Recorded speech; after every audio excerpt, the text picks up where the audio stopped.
Hello, everyone, and welcome back to the Sage 2023 Showcase. And this time we're checking out a game called DEMYSTIX.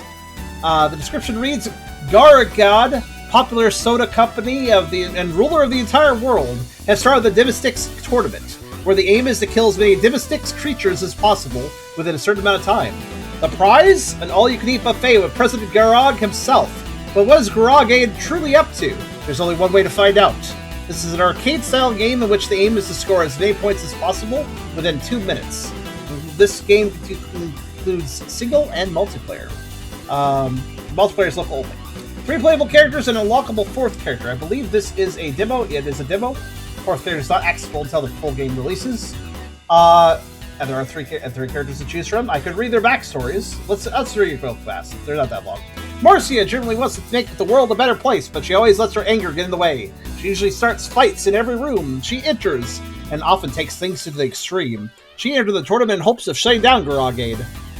Glefleck is a DEMYSTIX. He used to live away from humanity with the rest of his species, but because of a disagreement with the DEMYSTIX king, he was kicked out. He entered the tournament because he wanted to find out why Garagade is using his species for profit. Also, maybe why he's killing his species off? Because that using his species for profit is a rather nice way of saying they're killing us for sport.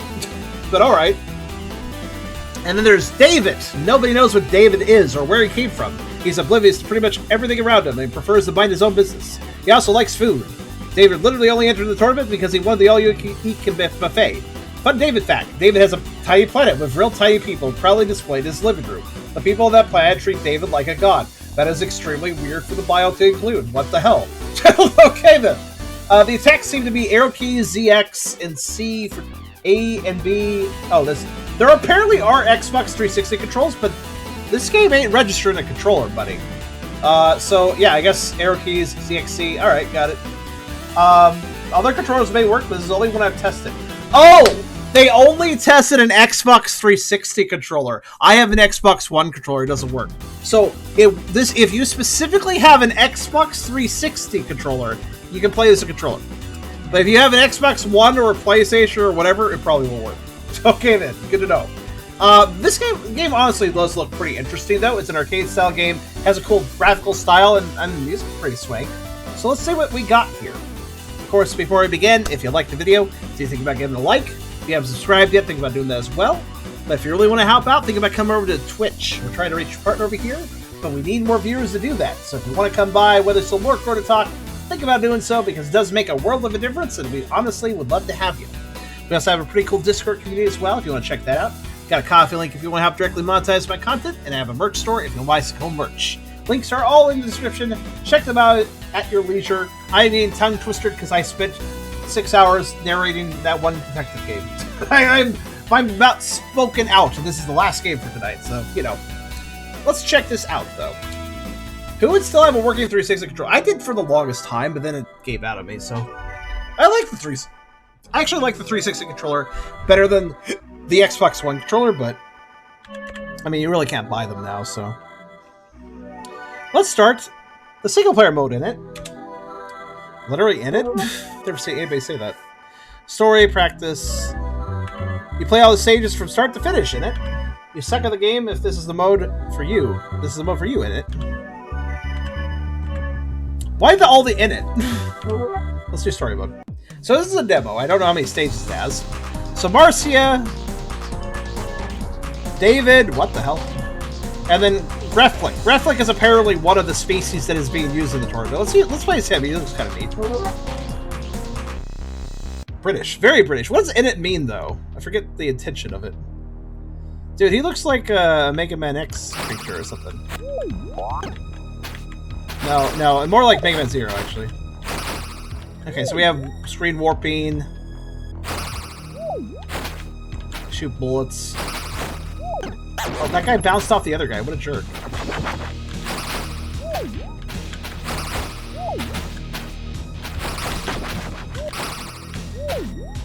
Okay, you're getting slight Super Mario. How do I get up here? Oh, I can jump. Twice, okay.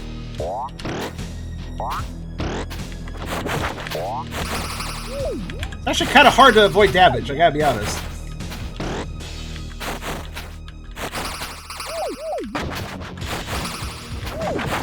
So So those are shields. That's good to know.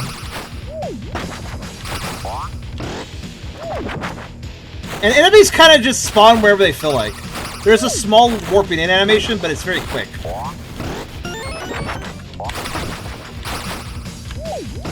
Feels hard to play, I'll be honest.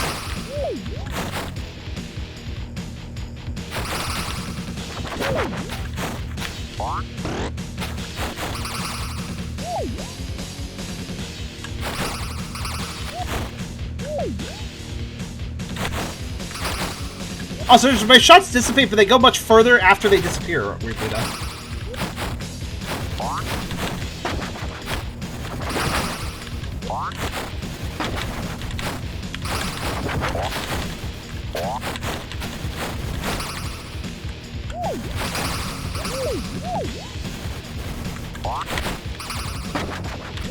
Yeah, I feel like the enemies just kind of spawn on you most times.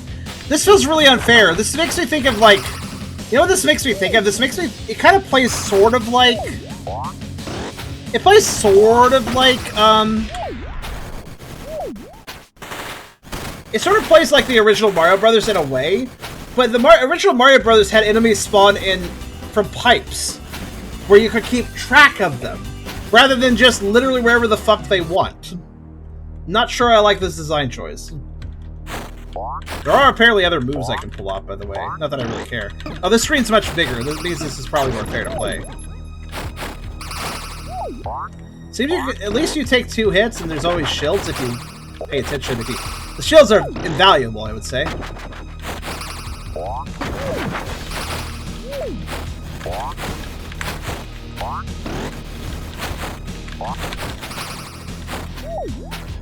Seems best to, like, stay up here.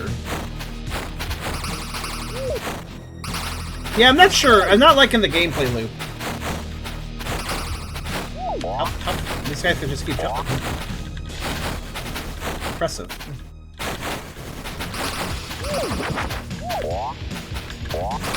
So this screen scrolls mean that enemies can drop on you in this one. So if you're low to the ground, you can have an enemy just drop on your head. They drop very quick, too. Yeah, this just seems kind of roughly designed. There's a lot of unfairness to the design aspects. Like that! That guy literally just teleported on top of me. And I couldn't even see it coming.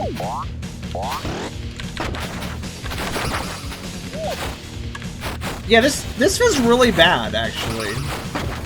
Yeah, like, again, where did... Like, that guy just kind of came out of nowhere. Alright.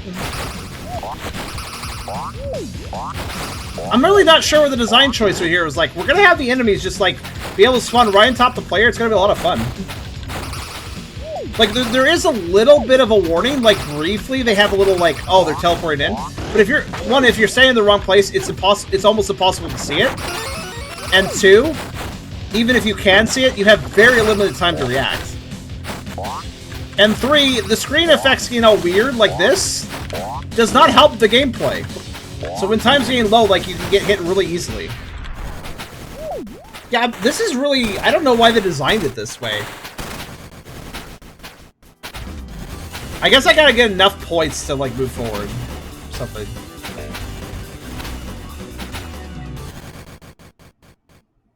Okay. What's this? Bonus challenge, okay. Hit Bollock as many times as you can, don't let him touch the ground, okay? What's the buttons, though?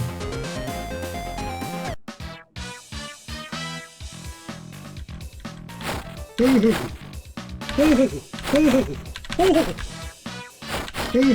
I see. Anytime he touches the ground, points go down. So you can make him drop the gun, it's okay, but... I'm not sure I like the sound he's making, it's kind of weird.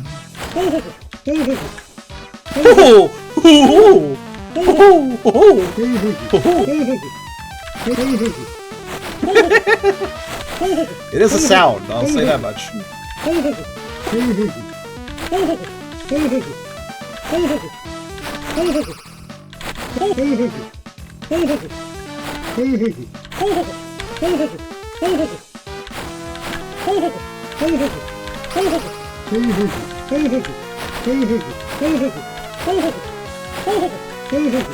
I bet they thought they were really clever to have the screen all warped with your low time, but honestly, if you're low time, that's a good time to not have that happen, because you're trying to get the last few points in, you know?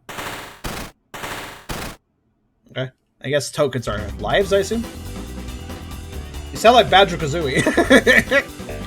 Wait, I can move my arms. Woo! Flap, flap, flap. Okay.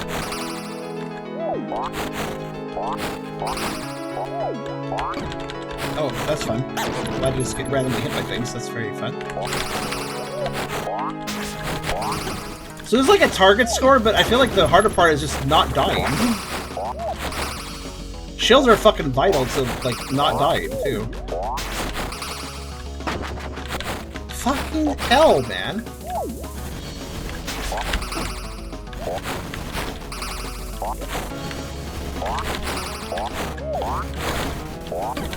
I love the paintings that just fall and fuck my ass over. Like, wow, that's a very graphic way to play that charm.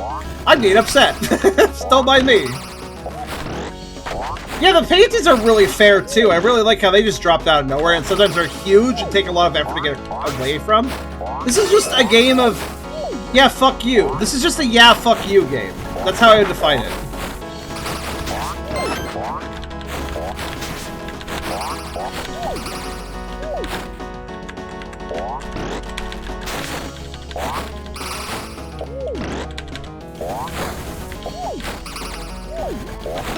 Yep, that seems fair. No, absolutely.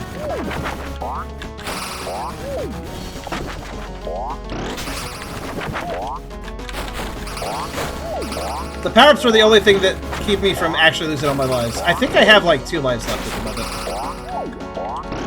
Wow, yeah, the game... Look at this fucking bullshit, man! Everything about this... There's a seagull. I mean, that's cool, I guess, but...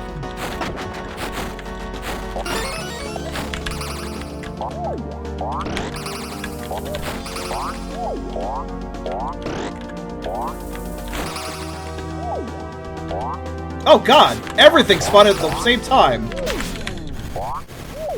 Holy shit. Everything about this just feels like the game doesn't want me to win whatsoever. Not in the sense that it's difficult, but just that it wants to screw me over at every chance it can, you know? Also, it looks like 10k is the objective for all levels.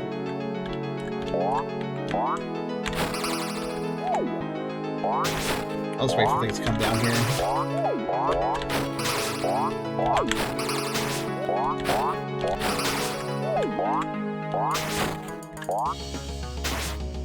I mean, if it wants to. Okay, I'll go back up here.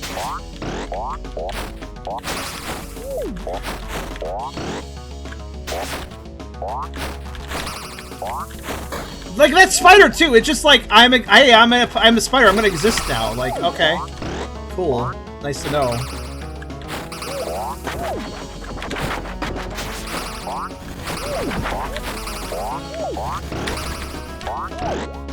Green seems to be like invincibility for a brief period of time. Cool. Glad I couldn't dodge that because of the room shape.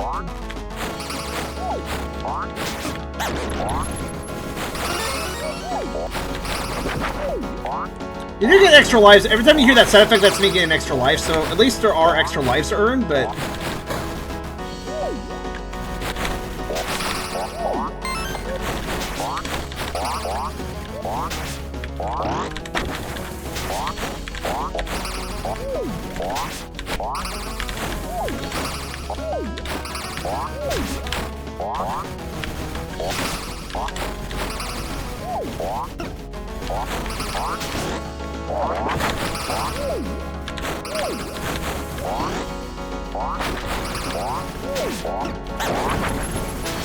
I thought I got that shield, but apparently I did not. You earn extra lives sort of quickly, so I'm guessing that the game designers intended you to die a lot, probably. Once you have the progress rate, you might want to just hide in a corner at that point. Especially with the screen glitching out. Oh my goodness. Oh, the score was 1100. Oh, it's going higher. Okay. Yeah, I don't know. This one's not very fun. The only reason I'm making progress is because I have enough shields and stuff to move onwards.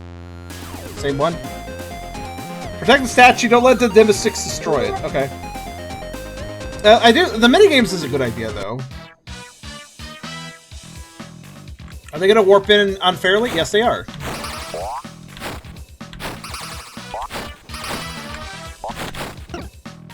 Alright.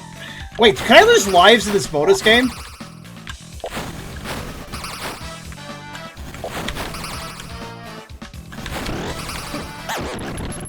I can. Well, what kind of bonus game is that? It's a bonus game where I can lose lives. That's a wonderful bonus game. Cool.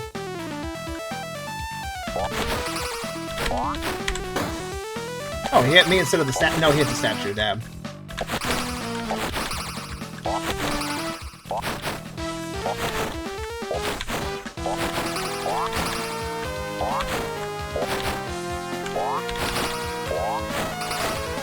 I should not understate how annoying it is to actually hit the guys jumping.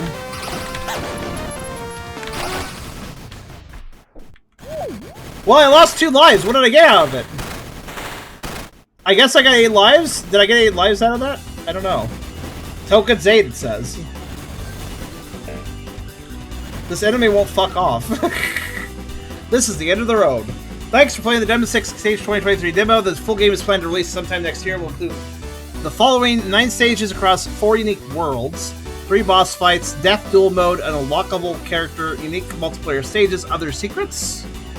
I don't like this. I don't, sorry, Dev. Like, the visual and musical effort is clear.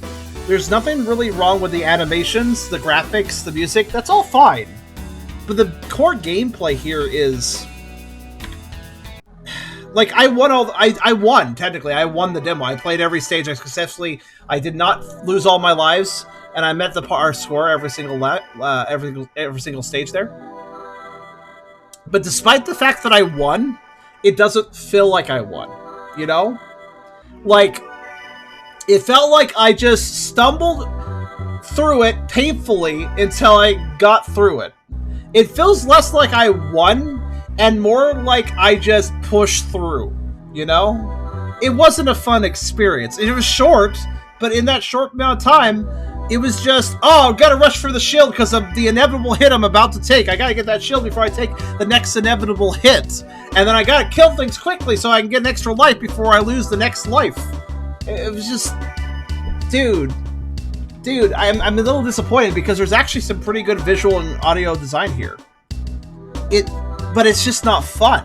It really is like they missed the point of the original Mario Brothers for arcade. You know, that old game, Mario Brothers, for the arcades. Even back then, the developers knew that if they just spawned enemies out of nowhere, that would be really bullshit. Even back in the 1980s, they knew that was a really bullshit design for an arcade game. So what did they do? They have the enemies spawn from the pipes at the top of the screen, which you can always see. There's no scrolling. You can always see the top of the screen. So you could see them spawn from those pipes. You knew they were coming out of the pipes. You saw them spawning from the pipes before they even were out and dangerous. You had plenty of time to see what they're doing. Even the fast enemies gave you a second to notice, oh, it's coming out of the pipe. And then they would run around the stage and they maybe run into you, but you would know that they were coming. And that you knew where they were coming from. They always started at the top of the screen and worked their way to the bottom. This game, they literally spawn anywhere they want. They have a small teleporting animation, but it's such a small animation, so short, that you really don't have much time to react. You do not really have time to react if they're spawning on top of you. You're just kind of screwed at that point. So, like, it's been a while since I've seen a game where the whole premise... Okay, listen, I've played a lot of games where you can take very unfair damage. I've never seen that as a premise for a game, though, where the entire game is you taking unfair damage. That is basically this game. It's not pleasant. DEMYSTIX is not a good... This is not a good design choice. This game honestly needs to be heavily retooled if they want to sell this and actually have people enjoy it. That was DEMYSTIX. I do not approve of this game design.